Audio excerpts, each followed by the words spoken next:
surrounded. Oh yeah, that's one of the cities. Yeah, Anatevka. It's a small city. Yeah. Oh yeah. Yeah.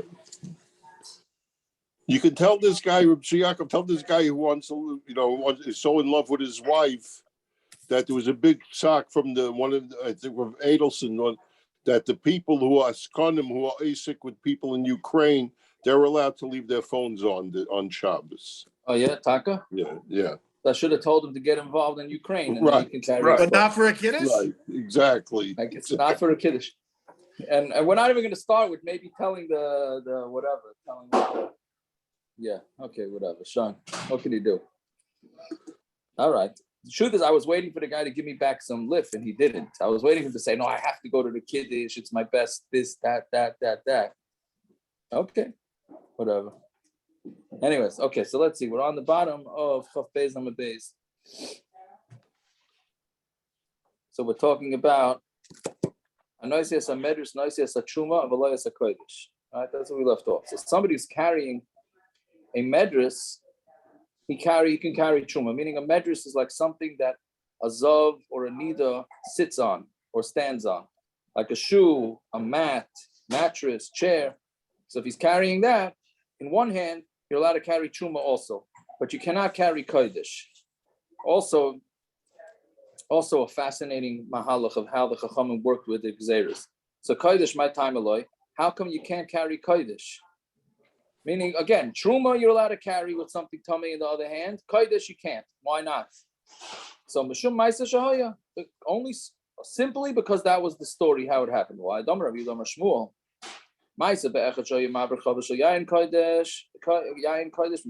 was a person who was carrying a barrel of yain that was hektish to the base of mikdash. He was carrying from place to place. And now we're on today's daf. Yeah. And the strap of his sandal broke off, and it was tameh. And he took it, and he put it on top of the barrel.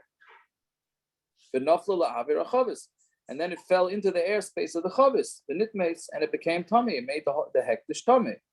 So because of this story, from then on they said, somebody who's carrying something that's tameh, a truma can carry truma v'loyas a kodesh. But you can't carry kodesh, right?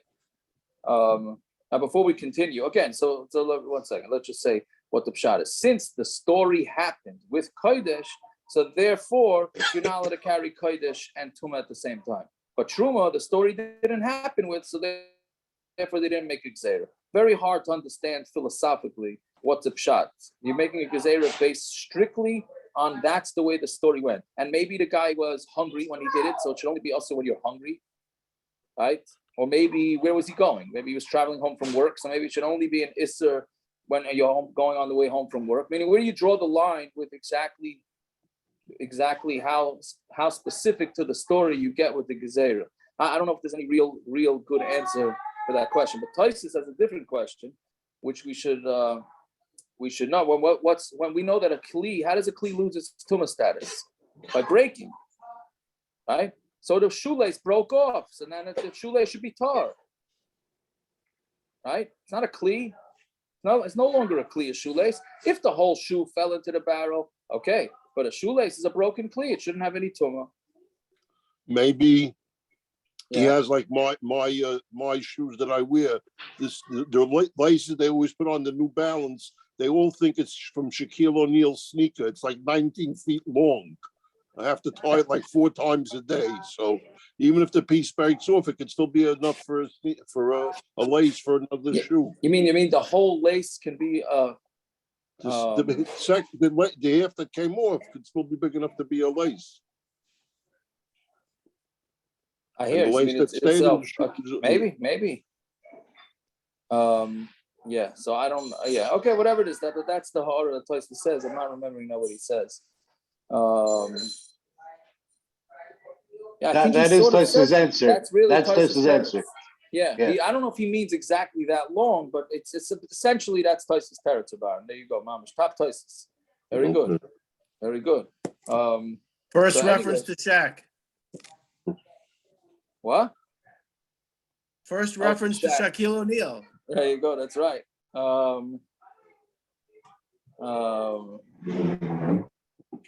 Yeah, so that's okay. So now continuing, the Gemara says, okay, Trumah. So Trumah also should be a problem, that it might the shoelace might fall in.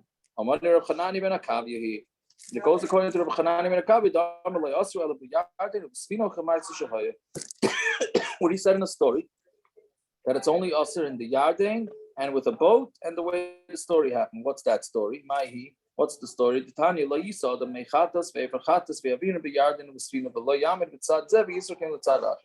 When somebody is carrying the water for the chatas, for the parah aduma to mix in the ashes, so the one who's carrying the water and the one who's carrying the ashes cannot cross over the Yarden, and he can't go in a boat, and he can't even stand on one side of the Yarden and throw it to the other side, and he can't float it. And he can't float it on the water. And he can't ride on a behema with it. And he can't ride on his friend's back. If his feet could hit the ground, then he's allowed to, which means he can't be on shack, right? Avol mavirin al gabi hagesher, but you are allowed to pass over a bridge. Whether it's the Yarden or whether it's other rivers. So this shita holds that we make it usher to cross however way you're going to cross, and it could be any other river, meaning they made this gezeiros, which we didn't see yet with the meis, but basically the first Tana holds that we don't stick to the specific scenario that happened by the gezeiros. We use anything similar to it. But Reb Chanani ben Akavi, he says no. Only exactly, you only let her not cross the Yarden and on a boat in meis shoya. My meis shoya. He was crossing over the Jordan River, and he was in a boat. They found a gezeiros of a dead body either stuck to the bottom or in the bottom of the boat, which now made the efarchatas and the mechatas tameh. So because of that story, you're not allowed to carry the mechatas or the efarchatas in the boat, only across the yard, specifically to that. So our Gemara is also going with the shita of Hanani ben Akavi, who holds that specifically that, and that's it. So that's why kodesh can't be carried, Trumah can't be carried. Yeah. Why was this Afer Mechatas anywhere near the Yarden? The whole avoida is on the mountain across from Harabayis, and the sprinkling is done in the Beis Hamikdash. They're traveling with it to be Matayr people. No, but it was done in the Beis Hamikdash. But so what? Now they have a bottle full of, and they're going around there and short to be Matayr people. That's what they used to do. Oh, you mean they travel? Happened in the Beis Hamikdash. No, you go around to Eretz Yisrael with it. We had three times already. It happened in the Azara. A guy who's tamei meis in Haifa. He's an atzol in Haifa. He works in a hospital in Haifa. He doesn't go to Yerushalayim. They travel around the country. I mean, Matayr people. I'm not sure. Is that the way it goes? I believe so. I don't know. I remember something about them going around, but I'm not sure. I mean, they had Chabad back then too. I hear you. Okay. Anyways, let's see back. So I don't know how that went, but okay. But that's the story. So then the Gemara says they asked the Shiloh sandal tamei. Did they only say that you're not allowed to carry with the sandal tamei? Sandal tar mar. What about if the sandal is tahar? Did they make a gezeiros on that you can't carry a sandal that's tar? Right? Chavis psucha. The story only happened with the barrel that was open. Chavis stuma closed barrel is the same gezeiros. There's no way a shoelace is getting in there. Right? Avar v'nasa. Let's say he was over. So b'diavad it's a problem too. Only lechatchila. So Rav Ila Amar. So we only answer the last shiloh. Im avar v'nasa tamei. If he was over and he carried it, he's tamei. Rav Zera Amar avar v'nasa tar. If he was over and in nasa, then it's going to be tar. Fine. Okay. Fine. Okay. So we said that utensils that are completed in tar, meaning you made sure to keep it tar. You still have to, for kodesh, you have to put it into the mikvah. right? For Trumah, you don't have to put it into the mikvah. The gamrinu man. So now, who's the one? Excuse me, that completed the utensil. If you said it, the chaver, the Talmud Chacham, like we had yesterday, somebody who doesn't become tamei, who's careful with tumah, lamalu tevila, what does he need tevila for? He was tar, that means utensils tar, so why do you need to put in the mikvah? Elo, the gamrinu amaretz, so must be it's an amaretz. So the gemara b'tara karilu, do you call that being completed in tara? If amaretz does it, that's called being completed in tumah, not in tara. So Amar Rabba Bashila, Amar Ramasna, Amar Shmuel, La'ilam de Gamrinu Chaver, Umishim Tzinora Damaretz. Really, a Chaver did it. He finished it, but the problem was the saliva of an Amaretz. Meaning, the saliva of an Amaretz walking by, and he talked to him, and a lot of times saliva, that's a corona thing, right? As we all used masks for 2 years, right? Because the saliva goes when you're talking, right? So maybe that saliva touched the kli that was tar and made it tameh. So Gemara says the nafalema. So when did this saliva fall in it? If it fell on there before the utensil was done, halab manahu. It's not a utensil yet, like we just said on the top with the taisis. It's not a kli. Ela basa de gamre. It must be the saliva went afterwards. Mizar zarbu. But then the guy is going to be careful. The chacham is going to be careful that the amaretz doesn't go near his kelim. Right? So what's the case? Salailam, the Gemara answers Mekame de Gamre. Lailam, it's before they finish it. Bedilma, meaning, and the amaretz walked by and there was saliva there. Bedilma be'idna de Gamre, and it's right when the utensil became completed, Adayin leichahu, it was still wet. And since it was still wet, so it's gonna be tamei from before. Yeah. Fine. So the Gemara says tevila in haeretz shemesh loy. So these kalim only need tevila. They don't need haeretz shemesh. Meaning, haeretz shemesh is that when you tovel something, you have to wait till the night. So here it says just tovel. You don't have to wait till the night. Why don't you have to wait till the night? Masnisin the like Rebbe Eliezer. So our Mishnah is not like Rebbe Eliezer. The Tanan shreferes shechat lechatos. If you have the shreferes that you cut, meaning the way they carried the ashes was in a tube. So they cut a tube, I don't know from reeds, I guess, right? So, or they hollowed it out. So, you tovel it right away. No, first make it tamei, and then you tovel it. Yeah. So, now 1 second. So we need a little background here before we go back there. We had this before, but the tzedukim held that somebody who needs haeretz shemesh is not allowed to be dealing with the ashes of the parah aduma. They held that somebody who needs haeretz shemesh can't. We held, based on psukim, that somebody, as long as he went to the mikveh, even if he didn't have haeretz shemesh, even if he didn't wait for that evening, he's allowed to. So they dafka made somebody tamei and toveled him that day, and then had him deal with the ashes to show the tzedukim. So the question, the Machlokes of Rabbi Eliezer and Rabbi Yeshua, do they dafka have to make this thing specifically tamei or not? Right? So Rabbi Eliezer, you don't have to. You just tovel it because the assumption is it's tamei from before. Rabbi Yeshua said no, make it tamei and then be tovel. So then what says Vavina ba, right?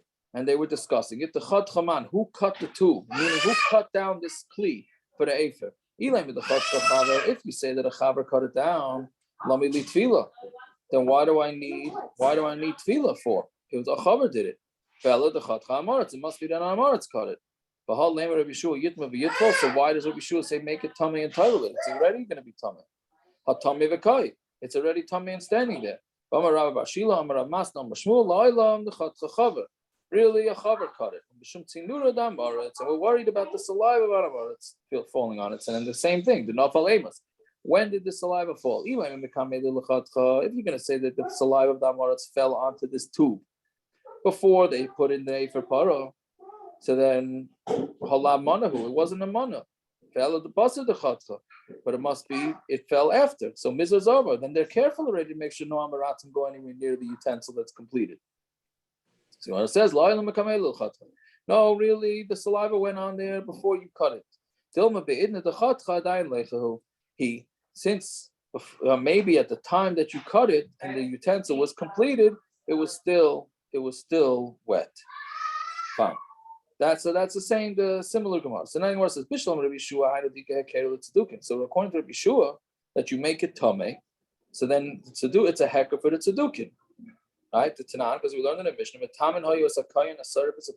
they bedafka made the kayan who was burning the parah aduma tameh to take it out of the hearts of the tzedukim. They would say that they could only do the efer parah with somebody who waited till nightfall. But according to Rabbi Eliezer, how did they do this? How did they do something to show that we're not doing like the tzedukim? If you say that really you do need haeretz shemesh, so then it's a hecker because we're not waiting for haeretz shemesh. We're not waiting for the evening. We're going to use the utensil right away. If you're going to say that we don't really need haeretz shemesh, my hecker let's tzedukim. You go, what kind of hecker is if it's tzedukim? Right? How you're not making it tameh, and you never need haeretz shemesh on these new kelim. So why do you need it for? So Amarav. Now we're on Amud Beis. Asur tamei haeretz. They made it as if it was tamei haeretz. Right? Yeah. How is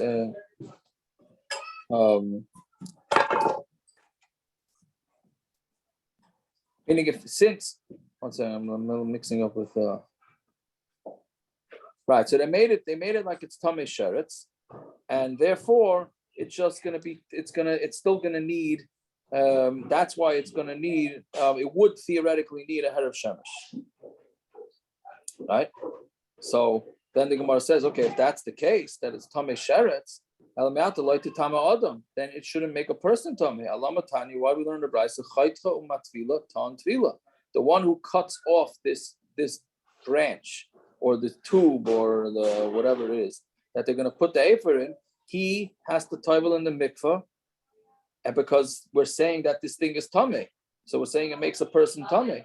But if it's tamei haeretz and it's a kli is not going to make a person tamei. So then it says, okay, a different answer. Tamei meis. They made it like it's tamei meis. So if it's tamei meis, then tiboy hazal shlishi b'shvi. Then you need to be sprinkled. Somebody who's tamei meis needs to wait a week, and he needs the ashes sprinkled on him on the 3rd and 7th day. That tamei the guy didn't become. The person who cuts off this branch to put the ashes into needs tevila. Tevila in hazal shlishi b'shvi. He doesn't need sprinkling of 3rd and the 7th. He did it. They made him like he's tamei meis on the 7th day. Fascinating thing, the koyach that the Chachamim said. They said because they're trying to get out of the tzedukim, right? They're trying to disprove the tzedukim. So basically, what they're saying is that the guy, the kohen, or whoever, it doesn't have to be a kohen, whoever cuts down the branch, right? Whoever cuts down the branch that they're going to put the efer parah into, the branch itself gets the din of tamei meis, so that can be tamei a person. The branch gets the branch din of becomes tamei. tamei. The branch becomes tamei.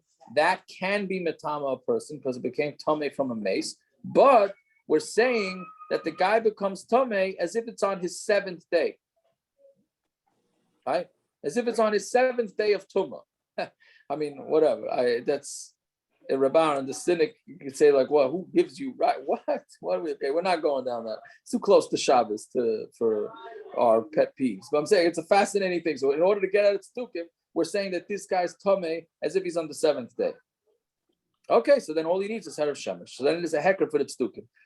He said this morning, I checked the double A's, I had a lot to listen to. So Rabbi Rosner brought a Rashash who says on this, I never thought about this. If you have somebody who's tamei meis and he's on his 7th day of Trumah, right? And then he goes and touches somebody else. Does that guy have to need 7 days, or he becomes tamei as if he's on the 7th day? Right? He says, the Rashash says from this Gemara, I didn't have time to look it up. From this Gemara, it's pashut that if somebody is on, let's say, the 3rd day of the 7 days of the Tumah and he touches somebody, that guy becomes like the 3rd day. Because otherwise, if you say that the guy has to start from scratch, so what does this teretz help? It's a very geshmaka. It's a geshmaka raya, right? And so, and let's say somebody touches a nida on her 7th day. So according to this, that person doesn't need to wait 7 days, right? They only know. I'm not talking about nida and bismana. We're talking about nida and bismana. I was gonna say, Tiago, imagine if Anita has a shiloh on day 7, she doesn't have to store it all over again. Right? No, that's no. I was thinking something else. The rabbi has to check the cloth. He becomes tamei forget about it. He's out of anything, right? So, but if you go with this, he only becomes tamei as if it's the 7th, whatever day she's up to, not from scratch. Anyway, that's a Rashash's raya from this Gemara. It's very interesting. Anyways, so in order to get him out of tzedukim, we make it as if he's tamei meis 7th day. So Gemara says, "V'atani me'olam lechichu davar b'parah." The Chachamim never made chidushim by parah. So how can they make the chiddush by parah over here? So Rabaya, that what they meant that they're not making chidushim by parah is shalai amru kardam b'tameh Moshe. What they said that an axe cannot become tamei as a Moshe, right? We've been saying that zav, nida, zava, right? If they have a seat that has a chumrah, anything that they sit on will become automatically an avatuma, right? And also even if you don't touch it, meaning even if there's 5 chairs piled up top, they're all going to become tamei if they sit down on it, right? So what happens if he sits on an axe or any other tool that's not meant to be sat on? Does that also get the status of the seat and becomes an avatuma? So that what you're not going to do. Kedetani, we learned the derabanan. Yoshev ala kli. It says somebody who sits on a kli. Yochel kaf esav yoshev ala. So somebody who turned over a basket and sat down on top of the basket. Tirkov, right? Tirkov v'yashav. If he took a tirkov, it's also some sort of box, and he sat down in it. Yeh tamei. So that box will become tamei with the special tuma of a zava. The pasuk says if you sit on the kli that people normally sit on, which means what? Misha meyuchad li yeshiva. The only ones that this halach applies to are things that are meant to be sat on, like a mattress or a chair. Anything like that. Yotzazeh, this excludes an axe. We tell him, get off my axe. I got to go do my work. That's not called a chair, right? A basket is also, get off the basket. I need the basket. So those are never going to become tamei from that. Okay, so then let's just, okay, we're a little early. It's a shorter daf. Okay, let's go. Let's go a little weiter. Yeah, we can end a few minutes before. I'm trying to get ready. That's what I was asking. I was asking. Yeah. Naftali, were you here for this Gemara? I was here. What do you mean? The whole time? Were you here? Yeah, I was here the whole show. Oh, it's because I'm saying you're talking about gezeiros in the Gemara, the one who volunteered to become tamei. It's like you were saying that the same way you volunteered to sleep Shavuos night. You know, you. Okay, that's I was trying to figure out where you're going. I was listening. I'm like, yeah. Okay. I don't volunteer. It just happens. Reb Aaron, I get the credit for that because I let him take the nap on the couch in the basement. So I get the credit for him. Oh, that was 1 year. Yeah, that was by you. Yeah. Okay, I guess we'll stop here. Naftali's right. Okay, go have yourself a knockout Kabbalah Shabbos now, Naftali. Now we can have a Kabbalah Shabbos. Look at that. No, you said I got to get my wife to where we're eating to light candles. Where are you for it's Shabbos? not a headache. I said I'm in Lakewood. My sister's making afro. Mazel tov.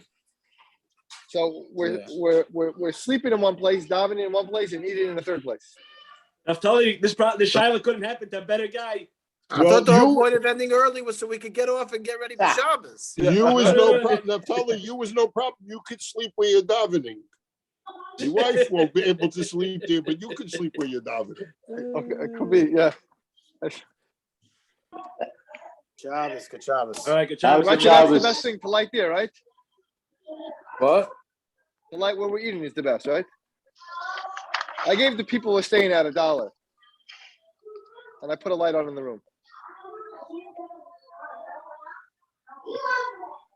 He's looking at his watch. I know he's answering Shilas. I know he's answering. Oh, no, now that's starts what the I hospital mean. Shilas. No. What? Now starts the hospital Shilas. Right, I tell you, he's answering more important Shilas. I didn't say no. 4:40 Shabbos. What did we say this morning? I think we said 4:40. 4:40. Yeah, we said 4:40. Yeah. Okay. Shabbos, everybody. All right. Have a good Have a Shabbos. good Shabbos. All right. Naftali, you have to eat a shear tonight, or otherwise it won't help that your wife is lighting you if you don't eat a shear. Have a shear. I'll eat, I'll drink, I'll do everything. Okay, with, good.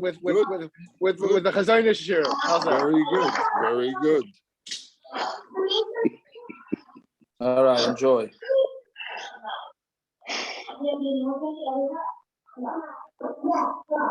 It's Yaakov. Yeah.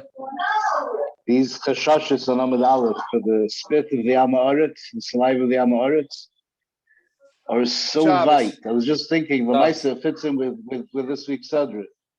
The Moshe had to take an accounting. The people would have been choshed Moshe of stealing from the Mishkan, and yet he still had to do an accounting. That whatever crazy chashash it may have been. Here you have these two chashashis here. The pottery, the haeretz that we're talking about, has to be fired to finish it off in a kiln. Right. There is no way that saliva is going to be wet. It's impossible. And yet we have a chashash that maybe it's wet when it's finished. And the second one, what was the second? Oh, the bamboo that they hollow out. The chance of saliva getting inside that tiny kli of the shvesaris, the chashash is so white. But that's the part of the subject today. Right. No, I Tiny hear little that. chashash. Fair enough. Elip kudei. True. Moshe Rabbeinu stole from the Mishkan. Yeah. I hear you. All right. And listen. Talk about Gershon, that was chashash. something we always talk about on the daf. That the reason why the kahanim don't have pockets. Yeah, Right? but Didn't that's we this have week's that? parsha. That's this week's You parsha. see, Yes. I didn't do it yet. I find out Shabbos day what the parsha is. Eile Pekudei, Moshe Rabbeinu was told to make an accounting of everything that went in, so the people wouldn't say he pocketed some of the gold or whatever. Yeah. Yeah. No. See, Miriam, I'm listening to you. Doing two things at once. 3. Hold on, Tiago. Let me stop the recording. You know what I mean? I don't want you on record as admitting that. Nothing going on.